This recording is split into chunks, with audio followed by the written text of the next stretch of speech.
Okay, hi, my name's Yash, and I wanted to propose investigating Bayesian learning networks.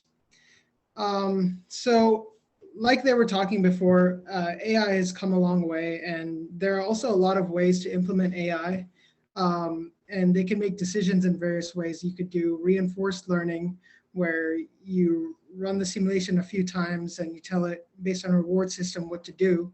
You could have Markov processes where there's a transition, probability of transitioning to different states. There are neural networks. There's also like just decision trees and state machines where based on where you are, you can only end up in other places based on like the next states.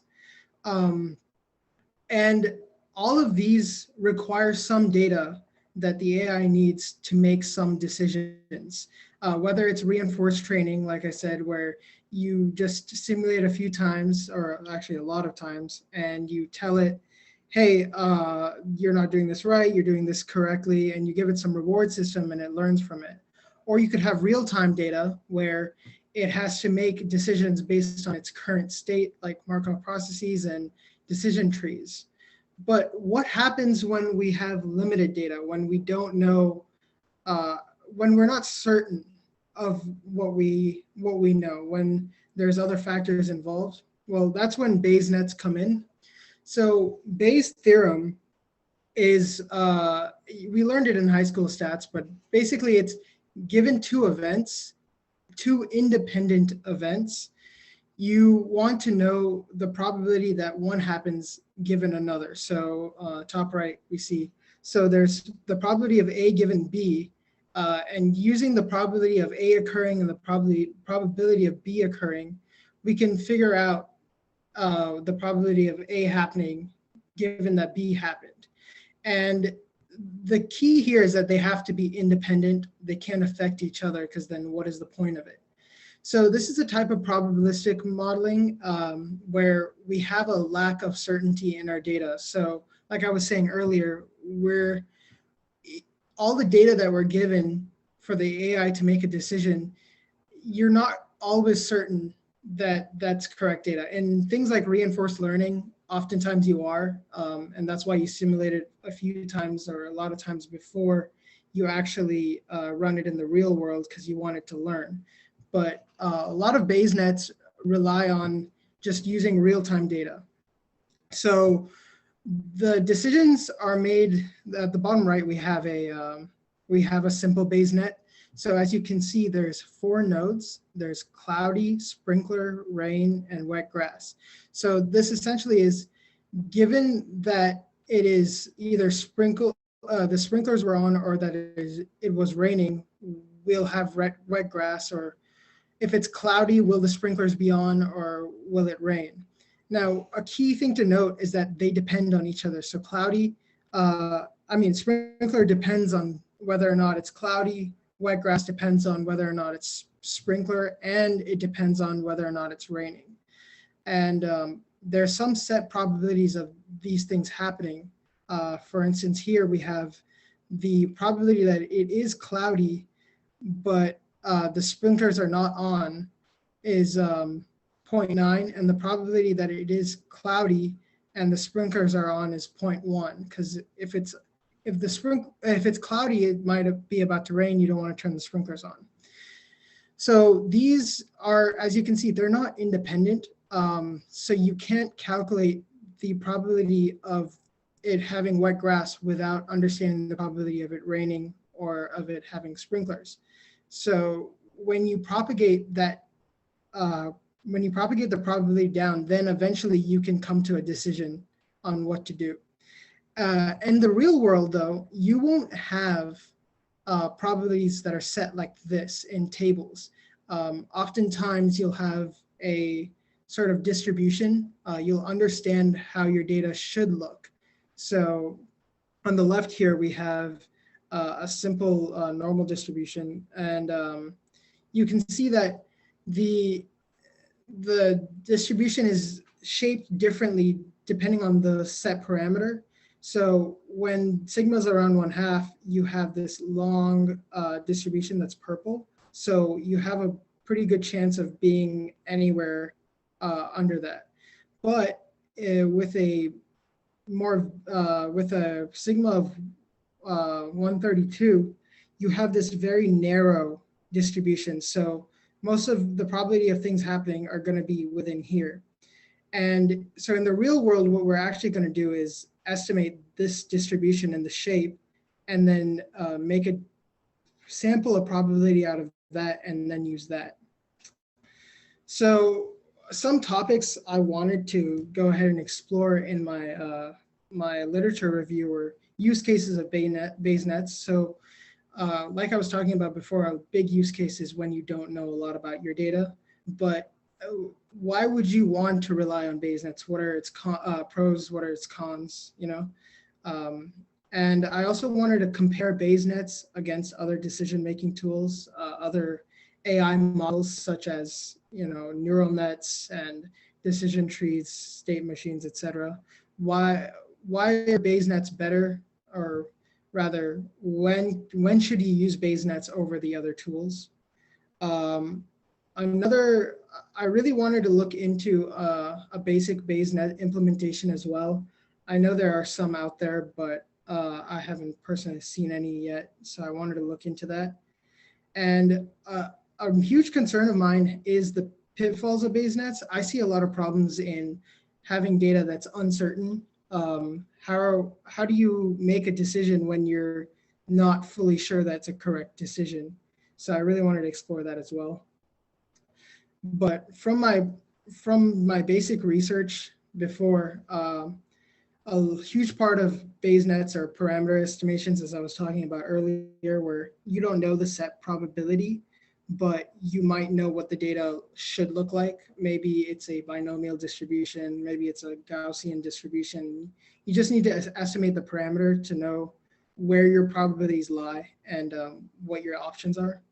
But there are a lot of challenges in this where when you don't have a lot of information to go off of, you also lack some of the things that make Bayes nets what they are. You don't know maybe the conditional dependencies.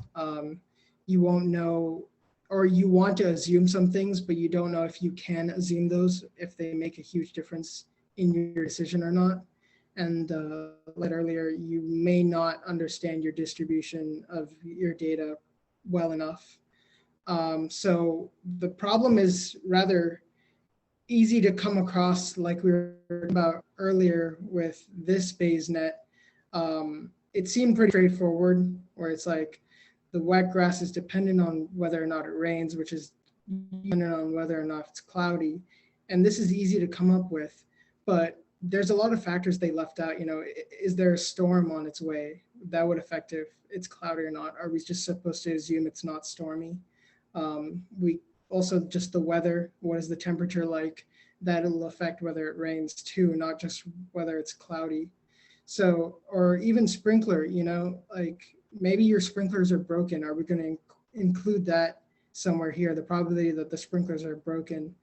So you have to start assuming a lot, but the more you choose not to assume, the more expansive that problem becomes, and it becomes really hard to solve and describe because it's too much and it's overwhelming. Another challenge I've run across is definitely the support for coding. I saw a lot of libraries in Python that allow for discrete distributions, so things like the probability tables I was showing earlier, but there wasn't a lot for continuous distributions such as just plain Gaussian or binomial. So I wanted to look into this as well. So yeah, in the end, I just want to make a comprehensive literature review on these Bayes nets and then compare them with other tools to understand why you would choose them or why you not as an option. And that's all. Thank you. Any questions? Yeah, I was just curious. So while you were researching, did you come across any real world problems where BaseNet was a solution to it?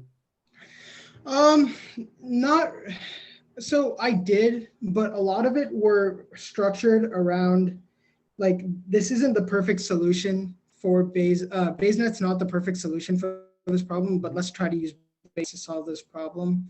And a huge thing, like I was saying earlier, was web prediction, but also things like making decisions in real time, where it's like, okay, if, for example, if someone, if you were going to school, right? It's just, oh, I have homework due, so I have to take all this stuff, and it's like, what is the probability of me leaving this stuff? And based on that, what is the probability? So these are all like problems they just came up to understand base nets, but I haven't seen any like proper implementations of it. Okay. If that helps, yeah. Any other questions? No?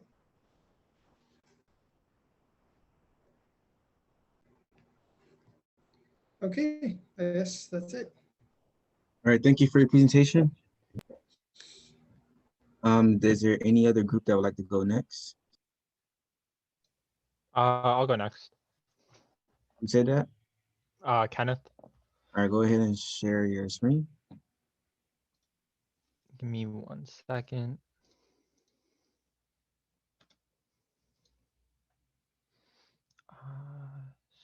Screen.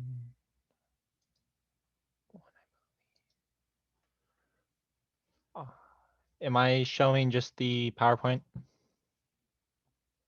Okay, yeah, I believe so. Okay, so our topic is going to be system identification using neural networks.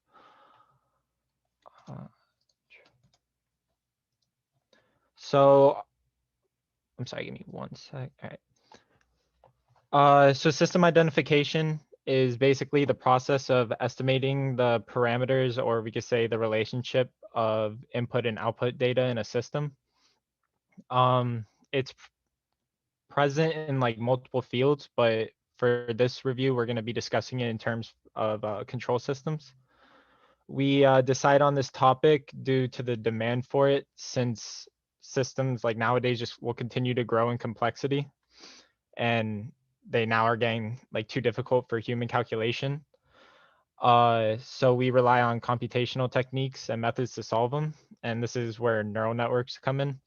With the implementation of neural networks in system identification allows us to learn hidden power or patterns and relationships between data in a system, which will then lead to better estimation of the system's parameters. And in this review, we'll mainly discuss different types of neural networks and their implementations for system identification.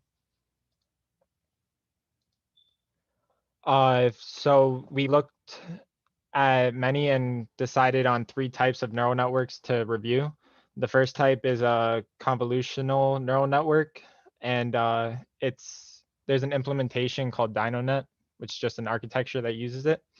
The second type of network we're going to do is recurrent neural networks, which are present in these 2 papers. One is a general implementation, and the other focuses on a high order system implementation. And the third type of neural network that we wanted to study was artificial neural networks, which is present in the last paper. And now Gabe will continue. Okay, for the literature review structure, we were going with the basic points on the current implementation, where we'll start off with identifying what system identification is, some of its applications, like when it occurs inside of a neural network, like identifying specific parameters and pretty much how different neural networks interpret input data and practically would output it, stuff like that. The next part would be on the DynoNet, specifically on the convolutional neural network. How does it learn parameters? How does it identify what system identification of it? And for the next topic would be system identification using artificial neural networks. So that would be mainly on the high order neural network, in the same thing as DynoNet, we would explore which, how does it learn parameters? How does it identify system identification? And pretty much the same thing for the next one. Using the recurring neural network, like how does it learn parameters? How does it differ from the other two? And how does it identify system identification? And then the last part of it would be to actually compare these three, or yeah, compare the three and see how they differ in efficiency and speed and like what actual usage they could actually pose to be. This is the basic schedule we have going, where obviously this week we're working on the proposal and how to present it. The next week would be actually researching and start developing, research for the paper itself. The next week would be for actually writing the paper. Week after that would be to develop the presentation and to finalize it. And then obviously the last week would be presenting our data and findings to you guys. For the focus areas, my partner is going to be focusing on the convolutional network on the DynoNet and the high order neural network, and I would be focusing on the recurring neural network and more on the comparison between the three. So concluding, the whole goal of this thing is to compare between the three neural networks and how each of these three differ on the system identification part of it. As like my partner said, as more problems become more complex, human minds can't be used to actually properly identify system identification and how inputs should be like interpreted on a more grand scale for bigger problems, and identifying which of these neural networks is actually best for this application, based on like speed, efficiency, errors, and pretty much things like that. And hopefully going into more detail on like what applications this technology could have and how it benefits us in the future. These are for references we got off of the whole Google Scholar. And pretty much they go in order of our current implementations with the convolutional network for the first one, the recurring neural network for the second one, the higher order for the third one, and then just a general system identification using neural network paper to help us compare between the three types. And that'd be it. And that's it. I appreciate you guys listening. Any questions?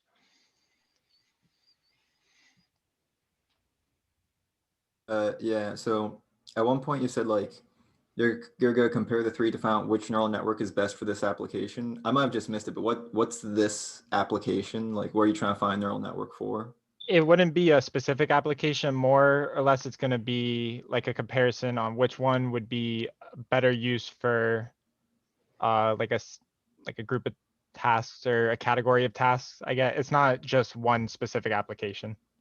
As the system identification is more of like a general term, because a neural network can be used for many different tasks, but the system identification is kind of how that specific neural network would identify, given any input, like how it would translate it into like the desired output, how it would continue to learn and develop off the inputs.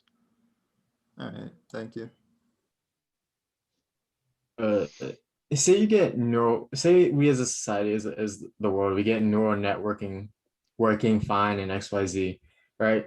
What do you think our first priority would be to use that neural network for? Do you think the best thing to use it for would be? I'm a little confused on what you're asking. Like you said in XYZ. Say we have it working fine. We have our first prototype and it works, right? We have a neural network and it works.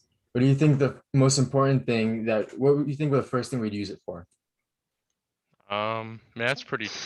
It's a vague question. I don't know what the best thing would be. I know that it's a really interesting topic I was looking into was actually, I don't know if you've ever heard of it, but a lot of like medicine actually uses like these little robots that kind of like actually perform the surgery itself. And I know a lot of the neural networks are actually starting to begin to actually like perform these surgeries or like help aid the surgeon in more complex surgery. So hopefully something like actually that would help humanity rather than, something kind of a little mundane medicine wise, I guess. I don't know. I think it's that the neural networks have so many different capacities that it's like a pretty general thing. I wouldn't know where to even begin, like on which specific topic.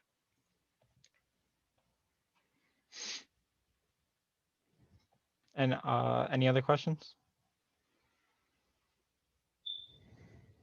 Okay, well, that's it. Thank you. Yeah, appreciate you guys. Okay, thank you. And I believe we have like 2 more groups left. So who wants to go next? I'm fine going. You I'm said that? Elijah. All right, no problem. Go ahead. Alright,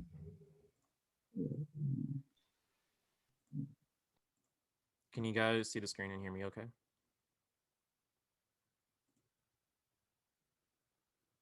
Yeah, I can hear you fine. I can hear you Yes. So I'm Elijah Rodriguez. Basically, for my proposal, I'm looking at the push for accurate, just standard automation and image recognition, specifically using convolutional neural networks. So basically, automation is always constantly expanding. I'm going to be probably focusing on these 2 industrial applications. Like a common example of that would just be your standard robot arm with a camera attached to it, using CNN with object detection to, accurately move objects, perform a certain task, et cetera, et cetera. Medical applications is where it gets a little bit more interesting. And that's where this image recognition stuff comes in. I don't know if you guys took algorithms for machine learning or if you guys ever have to take it, but last semester we did an assignment where we used a neural network with a bunch of pictures of lungs. Like some had COVID, some had pneumonia and stuff like that. And we would use it to try and like predict whether or not like that specific picture of a lung had COVID or not. So like that's a pretty, unique diagnosis that you can do with image recognition. You can also use it for discovering like the exact type of drug a patient needs based on just running off previous data and using a symptom check, and then you can use that network to keep like constantly checking and looking for new developments. And another one I found was identifying skin cancer, based on like the image of your skin cells. So if we do it properly, we can accurately move towards getting like very, very accurate diagnoses for multiple types of cancer. So some of the problems that are kind of plaguing, especially like CNNs right now, are just standard accuracy. One of which being the bias problem, which is essentially just if you have a class imbalance or if your data is not split properly, you will have like a ton of issues with bias, especially with overfitting. Overfitting, if you guys don't know, especially is basically just if you only train on like a training set and you try to give your model to a completely new fresh data set, most of the time it's probably just going to fail completely because it's used to just predicting one-to-one your previous training set. And if you use that with image recognition, you're just not going to be able to detect any new objects or if there's like anything in the way. Another issue is network breaches. Especially in the medical field, your data can potentially be like stolen in a cyber attack. So one of the things I'm going to be looking at is trying to improve network safety. And the other thing I noticed was that image recognition can be fooled by physical and digital changes. An example I've seen of physical is like if you have a stop sign, but you put like stickers or writing on it. If you have a poor image recognition, so like software or a model, it's not going to be able to recognize that that's a stop sign. So going back to that group that was like talking about like self-driving cars, like if you don't improve like that algorithm, then like you run the risk of like the car not recognizing the stop sign or not recognizing a red light and potentially like causing an accident. Digital alterations include like if someone adds like a lot of digital noise to a picture, it could potentially mess up the recognition and the program cannot like classify it correctly.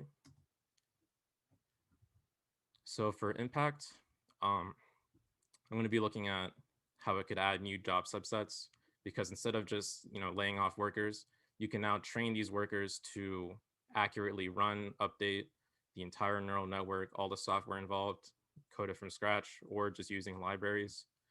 It could potentially save lives as well.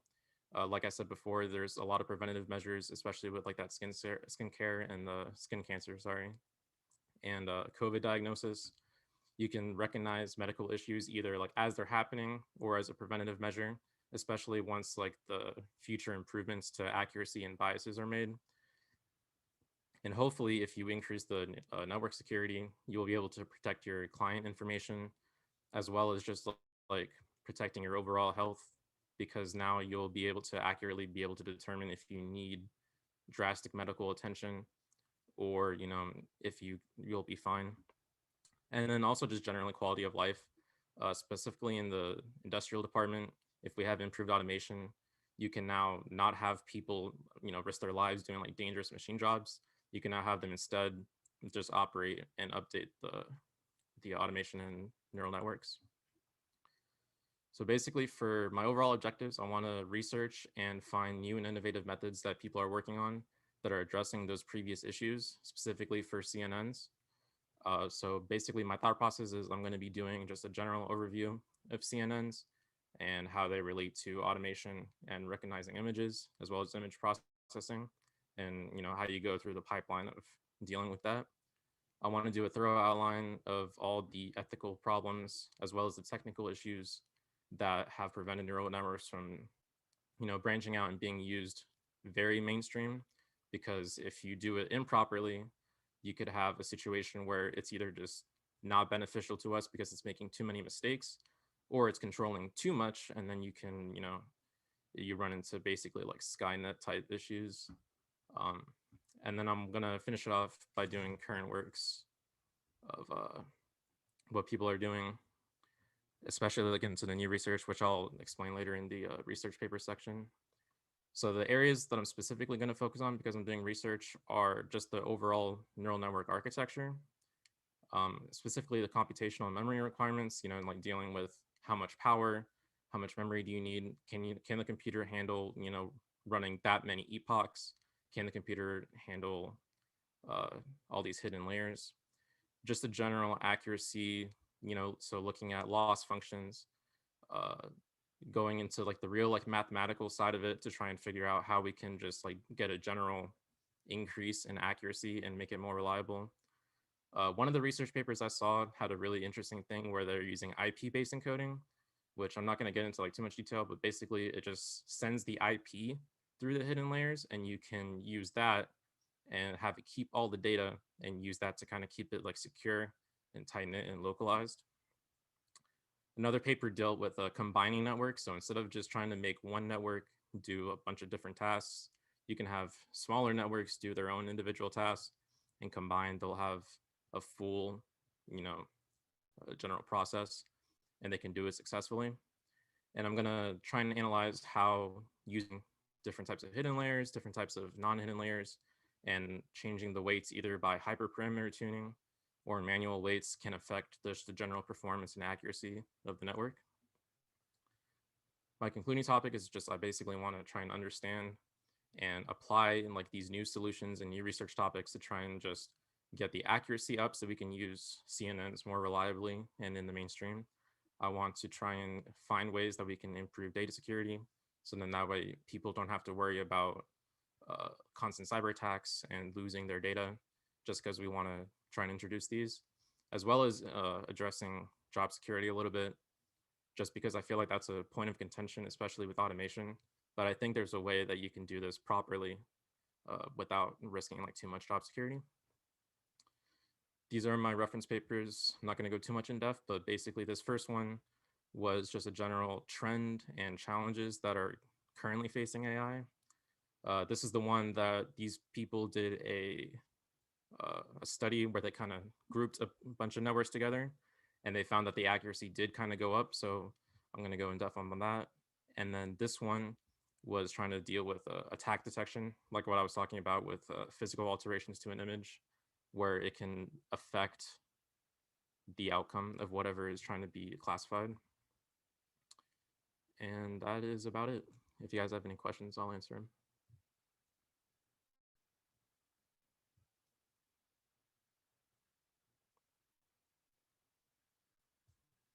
All right, I think I'm good then. No problem. Thank you for your presentation. Thanks. And does anybody know who wants, like, do you want to go next? I think we have two groups left actually now. Two groups left now. I'm down for us to go next. All right, we can go then. Whoever share the screen. Yeah, I got it. Start. Let me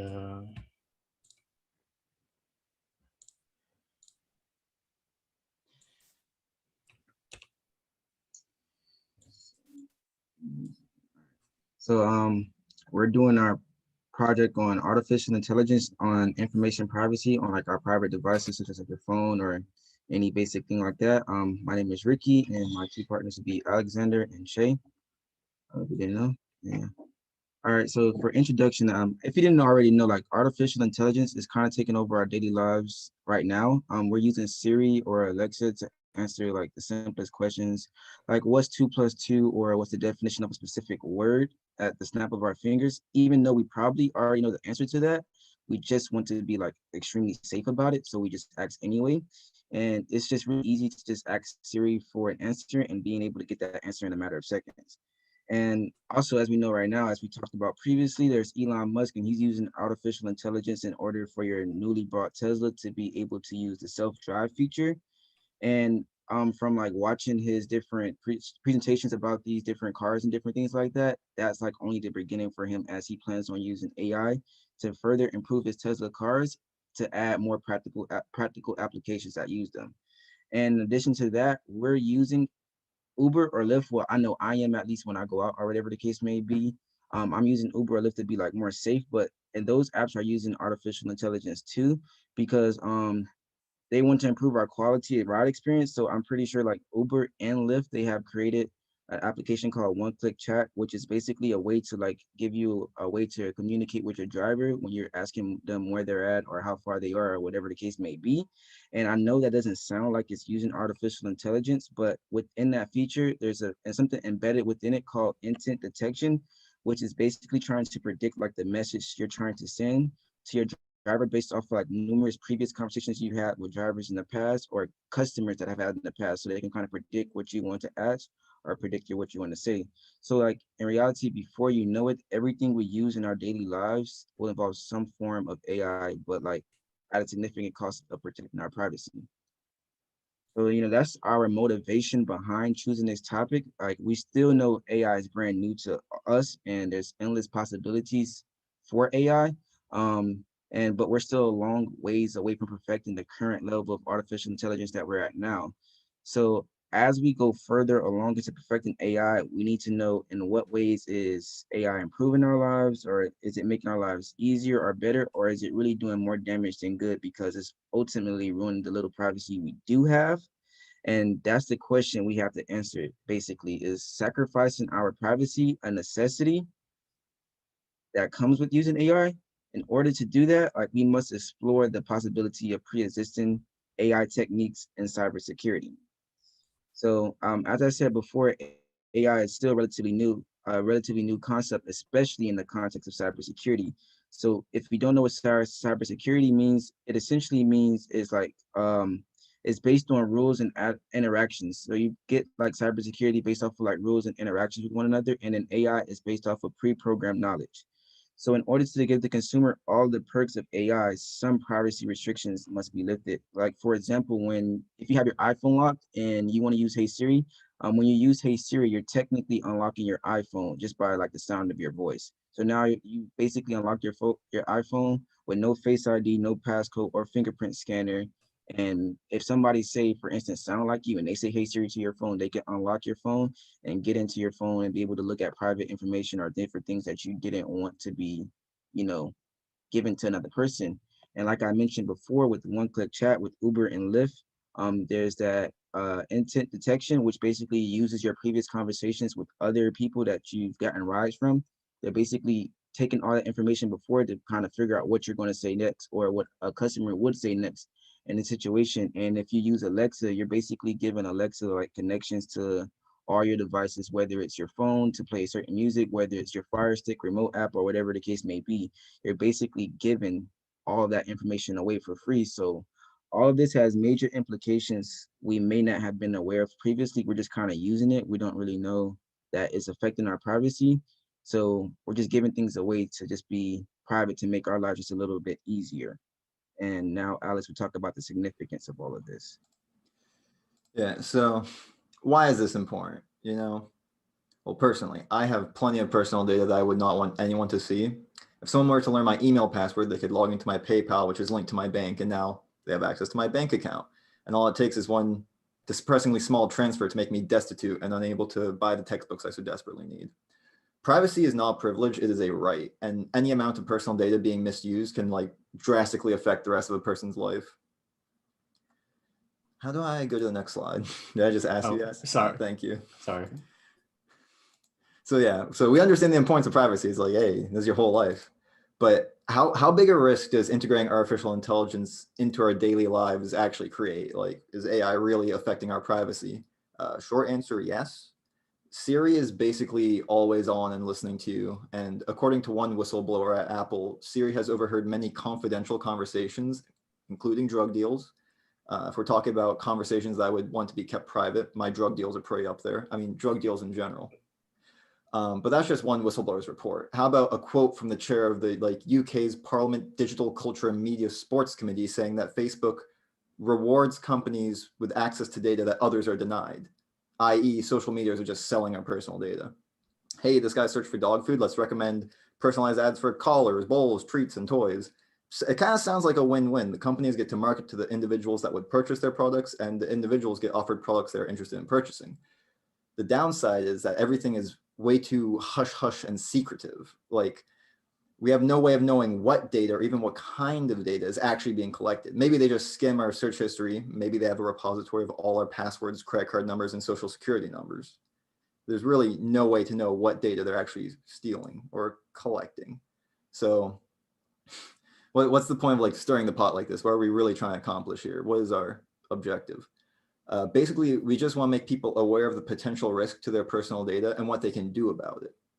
Obviously, the easiest answer is just to run away forever and live in a cave or forest somewhere without any digital devices in a 10-mile radius and have a loaded gun ready to shoot any smartphone that dare encroach upon your territory. But that's not a reasonable solution. We're not going to tell you to never use social media again or anything, because we all chose this risk to our personal data. Most of us, more so our generation than any other, I believe, understand that's give and take between risk and reward.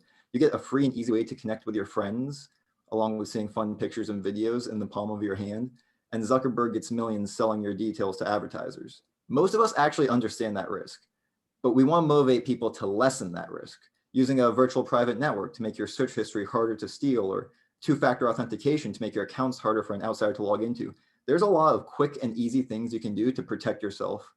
And most people either believe that data is not being stolen and misused, or that it is and there's nothing that you can do about it. But there is a middle ground. If someone's got a camera pointed at your house 24/7, that doesn't mean you should just leave all the curtains open because they're watching you anyways and there's nothing you can do about it. Like, you can take steps, you can close the blinds. So that's just a weird analogy. We can hear Che talk about some actual hard facts and research. Yeah, so based on some preliminary research, we found some interesting thoughts and ideas pertaining to our topic. Artificial intelligence has made life a lot easier these past few years. We are now able to have hands-off experiences with our phone, and that is especially useful for when we're driving. And it not only reduces human error, but it allows us to use our phone more easily from a distance and even compensate on the road for our mistakes. Additionally, it's also available 24 hours a day, 7 days a week, so you can just use it whenever you really need it. But these are just a few of the advantages that come with having it. But there are also some disadvantages. So for example, if you have an iPhone, did you ever set your home by yourself? For me personally, I never did, but my iPhone knows where I live and now where I park my car. Artificial intelligence has the ability to take your personal information and use it for both your benefit and your detriment.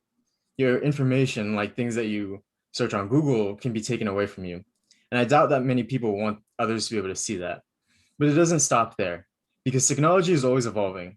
More AIs are being made, each more complex than the last, and we're getting closer to a self-aware AI.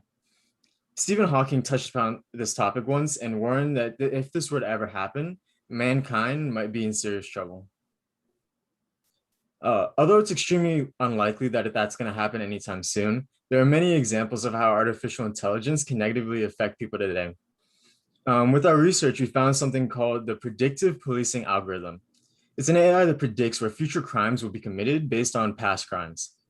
It sounds good in theory, but the problem comes up when you consider the effect that it has on the community. The algorithm will cause certain places in an area, in a district, to be over-policed. And with that, more people will be arrested and the district less funded. This is a downward spiral that can be seen today, but even more so if this algorithm to be implemented everywhere. So the question is, how do we regulate it? Of course, the government will have to make their laws and decide what they will, but will it be as easy as you can use it or you can't, or will there be something in between? And if someone does end up making this super AI that it goes bad, who do we punish? Do we punish them or the people that exploit it? Maybe both. There are just a few things to consider when you think about the detriments of artificial intelligence in our everyday lives. Moving on, we have our schedule for the upcoming months so that we can tackle our literature review. For the first 2 weeks, we're going to be doing our research and taking notes on how artificial intelligence can affect our privacy. The next 2 weeks, we'll be writing our paper and working on the presentation. We'll most likely write our paper first so that we can properly get our thoughts together and then make our presentation based off of that. In the last week, we'll finalize our paper and presentation and rehearse it. Rehearsing will probably take up most of this week, as we'll be reviewing the things we wrote in week 2 and 3.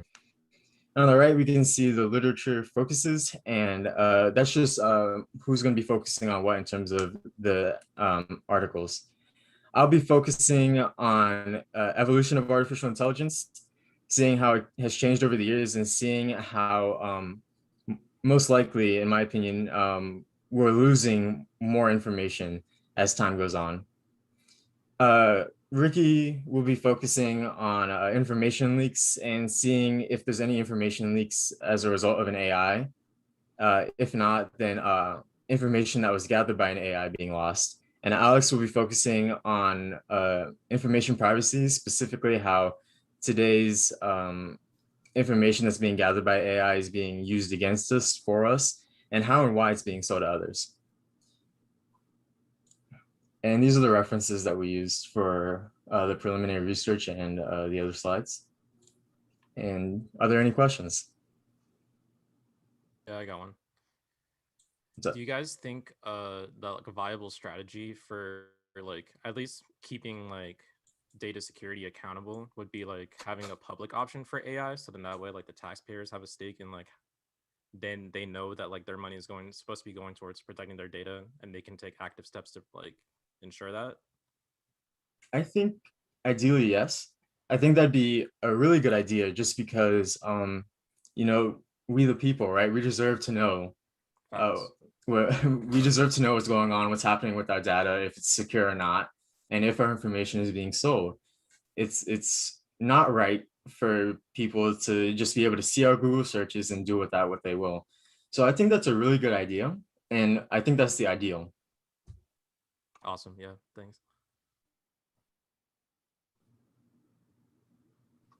Any other questions? Or I have one. AI is like you guys were saying that the data we're giving them, it needs that data to understand us, right? Is there, and you guys were talking about a middle ground between like giving up your data and basically choosing what you can give it. But do you think there's any use case where you should trust an AI completely? Maybe if like the whole internet like security thing is still kind of like a gray area. Maybe if it was more well regulated and such, like, because yeah, as like Ricky said in the introduction, like the more access and rights you give the AI, like the more it can benefit you. It is just risk versus reward. So if you're down for the risk, if you're like, you think the data that's at risk is like really not that important or whatever, go for it. Give it all you want. I don't think there can be a and nothing can be like perfectly safe. So it's like, you know, it's risk reward. Yeah, like basically to piggyback off what he was saying is definitely risk and reward. Like say for instance, you have like AI keeping track of your health. Like what if something bad happened with your health, and like when it sees that or notices that, it's smart enough to call 911 for you or whatever the case may be. In that case, it's like amazing that you give your health information and all those different things like that. But sometimes it could be like a risk where you're giving up all your health information and then people are using that to like kind of go into a hospital under your name. It's like seeing, oh, this person has this symptom, and this symptom. If I get this information from them, I can go in the hospital or I can get their credit or whatever the case may be and then run it up. So like it's all about what do you like, it's really like no middle ground right now, and it's pretty far from being a middle ground. I don't think it'll be a middle ground anyplace soon because I see both like it being a high reward and then I see a high risk, but I don't really see like a really good in between, if that makes sense. Any other questions?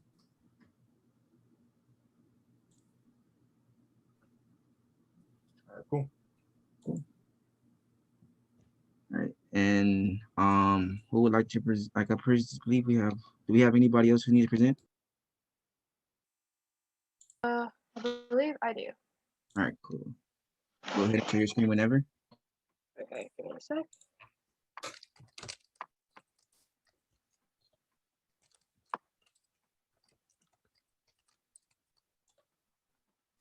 Oop. How do I? Nice. So my topic was artificial neural networks in gameplay, or specifically AIs that work to play games. So to introduce the topic, I talk about that this this field of study focuses on creating a system that can play more than one game successfully. There's a notable mention for AIs that also work to play video games. And throughout my my paper, I'll be doing a literature review. We'll focus on platforms that use deep reinforcement learning approach, which combines deep learning with reinforcement learning. So deep learning aspect comes from having a limited amount of information when the computer goes in to analyze the problem. Well, the reinforcement learning is just essentially like it has this limited information and then it goes through a series of trial and error where the person will update its value function based off of how it solved the problem to try to reinforce the outcome that it's looking for. So specifically, throughout my paper, I'll talk a lot about AlphaZero, which is developed by DeepMind, which is a Google company. It was developed to play chess, shogi, and Go, and it was the successor to AlphaGo Zero, which is super famous for, beating Go for the first time, beating a human at Go and doing it in a very spectacular way. But AlphaZero was able to defeat Stockfish 8, which is like the current most popular chess AI that's used by professionals to help them train, and was the world champion. It competed in a series of 100 time-controlled game tournaments, and had close to 30 wins and a lot of draws. And all this training was completing without opening books or endgame tables. So AlphaZero just played against itself like a million times and was able to do really well. I talk a little bit about it also crushing the current AI that plays shogi, and shogi is Japanese chess. So the significance of this topic is that it's well believed that creating a platform that can make its own decisions and from little human input is a very important step towards general intelligence. So if you could create an AI that has a general intelligence, it would be able to be applied to several problems outside of chess or Go. And then I also talk about the new technology that Google uses to implement this AlphaZero, which were these TPUs that they developed. TensorFlow is obviously a very popular AI development tool now. And what's interesting about the TPUs is that they are supposedly infinitely scalable because they're just chips that are able to create a mesh and just absolutely destroy machine learning.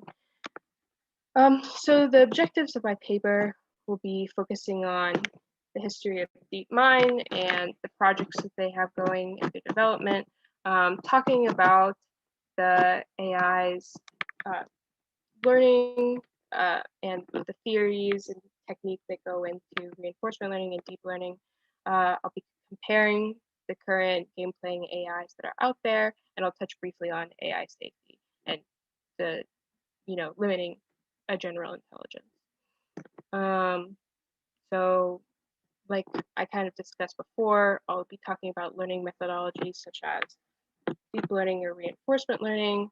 And then I talked a little bit about the current game playing AIs. And I also threw in OpenAI in there because I think that they're natural, because GPT-3 has a natural language processing that seems to be able to do some game playing.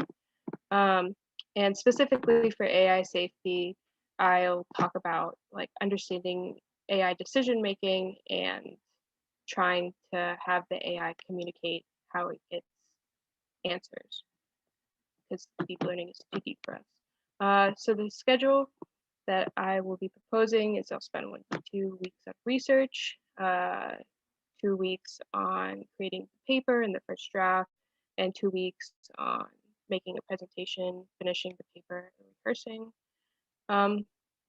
Yeah, and so I will be doing a literature review on the power of artificial neural networks and game playing. I'll review the companies in this field and the current theories in AI learning, as well as the perceived pros and cons of the theories. Here are my references. I'm ready for your questions. Yeah, so you were talking about like going from like AI being good at like playing games and stuff to having like general intelligence. How does that really happen? Because I feel like when it comes to a game or something, you're really heavily filtering the information that the AI has access to, and it has a very clear end goal of wanting to win. Like, how do you go from that to general intelligence, or like how does that work? I think that that's an interesting point. So I think I did a poor job explaining this initially, but how the learning works is that I think it's given a utility function and a goal of like win chess games or whatever, and then it develops its own strategy to do that. So one could think that this approach is very malleable because I could just point it at like create the most pencils ever and point it at, I don't know, my pencil making factory and let it go just ham wild. But the ideas of that, it's more, I think that this is an important step towards general intelligence because the deep learning allows it to be creative in a way where it's just like all solutions are open to it. And so, and we just like, cull the solutions that we didn't really like and nudge it towards a solution that we were interested in. I don't know. I think it's an interesting field. Okay, thank you.